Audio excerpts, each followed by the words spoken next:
आपने नवाज शरीफ को कहा कि आपकी सियासत खत्म हो गई, अब देख लें कि किसकी सियासत खत्म हुई है। अच्छा, ऐसी सोच मौलाना साहब भी रखते हैं। जब हुकूमत को फितना करार दे रहे हैं और वो हुकूमत को नाअहल भी कह रहे हैं, हुकूमत की कारकर्दगी को सिफर करार दे रहे हैं, मामले पर उन्होंने ओपोजिशन की तरह सिर्फ बयानबाजी से, मजम्मत से काम नहीं चलाया कि हम शदीद अल्फाज में मजम्मत करते हैं, हमें बड़ा दुख है, हमें बड़ा अफसोस है, बल्कि उन्होंने प्रैक्टिकली, उन्होंने अमली तौर पर आलम इस्लाम के दिल पर पड़ा ये भारी पत्थर हटाकर बोझ हल्का कर दिया। खबर ये नहीं है कि इमरान खान जा रहा है। इस वक्त बज़ाहिर सूरत हाल ऐसी बनी हुई है कि इमरान खान जा रहे हैं। सबसे बड़ी खबर अब वो होगी कि इमरान खान बच रहे हैं। जय हिंद, स्वागत है आप सबका दी तथ्या न्यूज़ में। साथियों, मौसम वैज्ञानिक फिजा खान ने जहां इस चीज़ को भांप लिया कि मौलाना फजलुर रहमान प्रधानमंत्री बनने जा रहे हैं, वहां तारीफ़ों के पुल बांधने चालू। और वही इमरान खान जिसकी कल तक, अगर आप पुराने वीडियो उठा के देखो तो आपको लगेगा ही नहीं कि ये फिजा खान है, इतनी बम्पर तारीफ़ें करती थी, आज जो है वो इमरान खान को एकदम लात मार के भगा दिया है। इस बेवफाई से क्या है पूरी चीज़, उधर हम चलते हैं। आप चैनल को सब्सक्राइब करके बेल आइकन दबा लें। ये कि किसी भी मामले में किसी दूसरे को कसूरवार ठहराने के बजाय हमें खुद को इस काबिल बनाना चाहिए कि हम उन मसाइल से खुद निमट सकें। दूसरों पर मदद के लिए निगाह रखने से मसाइल कभी हल नहीं हुआ करते। ठीक इसी तरह इस मुल्क का सबसे बड़ा मसला करप्शन रहा, जिसको किसी ने हल करने की कोशिश ही नहीं की।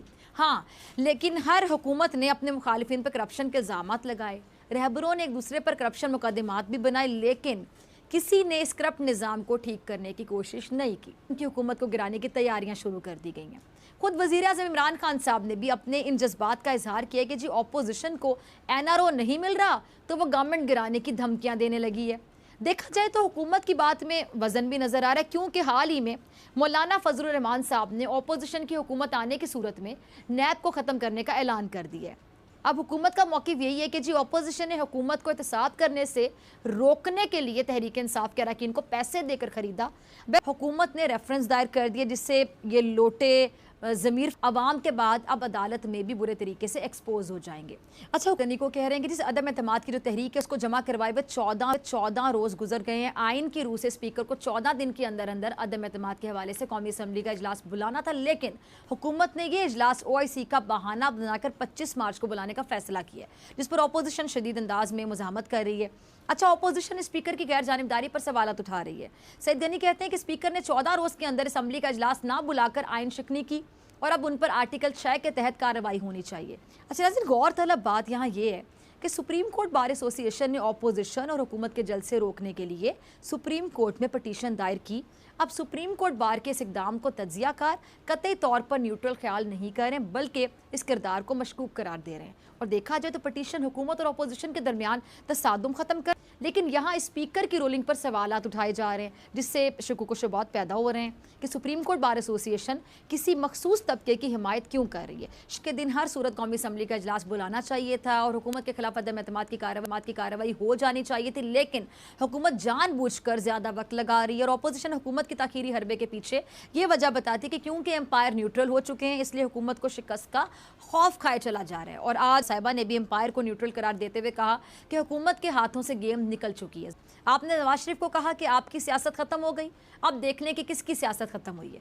अच्छा, ऐसी सोच मौलाना साहब भी रखते हैं। जब हुकूमत को फितना करार दे रहे हैं और वो हुकूमत को नाअहल भी कह रहे हैं, हुकूमत की कारकर्दगी को सिफर करार दे रहे हैं, मामले पर उन्होंने ओपोजिशन की तरह सिर्फ बयानबाजी से, मजम्मत से काम नहीं चलाया कि हम शदीद अल्फाज में मजम्मत करते हैं, हमें बड़ा दुख है, हमें बड़ा अफसोस है, बल्कि उन्होंने प्रैक्टिकली, उन्होंने अमली तौर पर आलम इस्लाम के दिल पर पड़ा ये भारी पत्थर हटाकर बोझ हल्का कर दिया। ये बड़ी खबर नहीं है कि इमरान खान जा रहा है, इमरान खान जा रहे हैं। यह कोई बड़ी खबर नहीं है कि इमरान खान जा रहे हैं। बज़ाहिर जो इस वक्त सूरत हाल है वो हमें यह बताती है कि इमरान खान साहब जा रहे हैं। इन कौन होगा, कौन होगा जानशीन, कौन आएगा नया चीफ? तो जब हम ये बात करते हैं तो उसका हरगिज मतलब ये नहीं होता कि हम अदारे के खिलाफ हैं, हम अदारे पर तनकीद कर रहे हैं। ऐसा तो हरगिज नहीं है। अदारे की दुश्मनी या अदारे की मुखालफत हमने क्यों करनी है? बल्कि मैं समझता हूं, अगर मैं आपको ज़ाती मिसाल दूं तो मैंने तो पाक फौज के लिए जितनी आवाज़ उठाई और मेरा फ़र्ज़ है, या पाक फौज की कुर्बानियां या पाक फौज के हवाले से, वो तो कोई शक नहीं कर सकता। शख्सियात की पसंद और नापसंद है, अदारे की बात नहीं हो रही, पाक फौज की कोई बात नहीं हो रही। हाँ, पाक फौज के सारे मामले के अंदर घसीटा जरूर जा रहा है। सारे मामले में आज दिन को भी मैंने बात की थी, हिंदुस्तान बड़ा फायदा उठा रहा है। हिंदुस्तान पूरे अदारे को टारगेट कर रहा है कि फौज के अंदर सिपाही जो है वो भी मुतनाज़ा है। आज फवाद चौधरी साहब की एक खबर आपके सामने रखता हूं। फवाद चौधरी साहब ने कहा कि फौज हुकूमत के साथ खड़ी है क्योंकि सिपाही चोर के पीछे खड़ा नहीं होता। तो सिपाही यानी फौज के जो जवान हैं वो पीटीआई के साथ, पीटीआई को छोड़ दिया, पीटीआई के अंदर भी लोटे भी हैं, चोर भी हैं, डाकू भी हैं। यही पीटीआई के लोग थे ना जो खान के साथ गद्दारी कर गए। यानी अगर तो बचते हुए नजर आ रहे हैं तो ये बहुत बड़ी खबर होगी। और फिलहाल आज की सिचुएशन जो आज तक की सिचुएशन है उसके मुताबिक इमरान खान साहब जा रहे हैं, हवाओं का रुख बदल चुका है।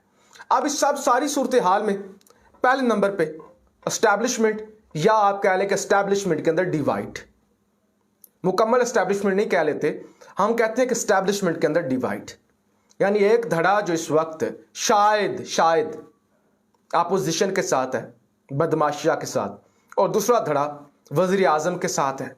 वज़ीर आज़म के पास इख्तियार है कि किसी चीफ को हटा भी सकता है, किसी नए चीफ का ऐलान भी कर सकता है।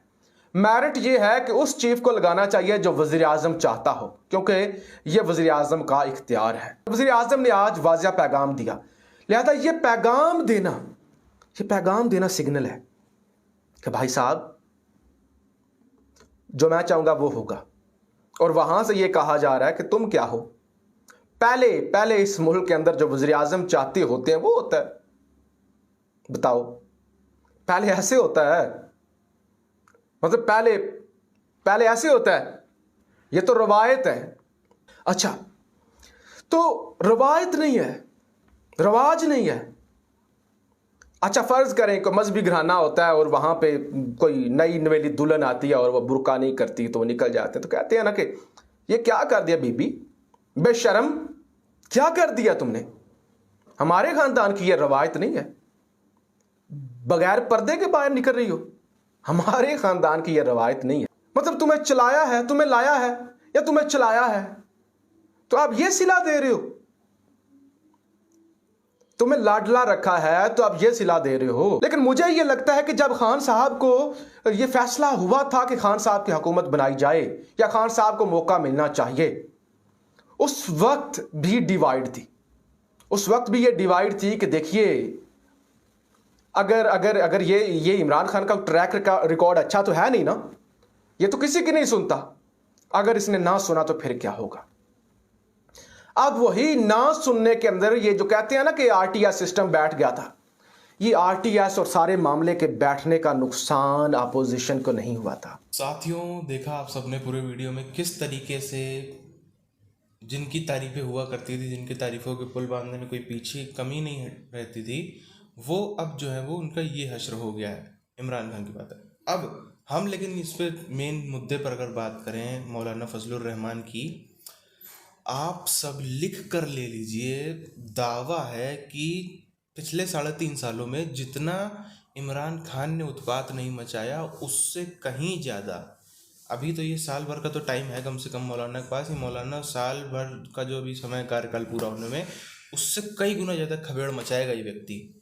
उसके कई सारे कारण हैं। पहली चीज़ तो हम देखें, जो भी आप कह लो, जैसे भी कह लो, इमरान खान ने भले ही फ़ौज ने जिताया, भले ही फ़ौज ने, ये बात सच है कि फ़ौज पाकिस्तान में जिसमें हाथ रखती है जीत जाता है, लेकिन कम से कम उसकी जितनी पाकिस्तान में कॉन्स्टिट्यूंसीज़ हैं, जितनी भी हैं लगभग 450 के आसपास, उन सब में कहीं ना कहीं उसकी पकड़ है। मतलब कि उसका एक वोट बैंक है और उसको लोग वोट देते। अब तो भले ही थोड़ा कम देते हैं, लेकिन उस टाइम पे लोग उसको पसंद करते थे और लोग उसको अच्छा खासा उसका वोट बैंक था। और कहीं ना कहीं बंदा थोड़ा पढ़ा लिखा देखने में लगता भी था कि भाई चलो वर्ल्ड कप जीत के आया है, ये सब चीज़ें हैं, तो ये सब चीज़ें थी। और एक और बहुत बड़ी बात है कि कम से कम उसने 25 सालों में ऐसी पार्टी बनाई जो इतना कम से कम उस लायक बन पाई कि पूरे देश में उसकी पॉपुलैरिटी हुई।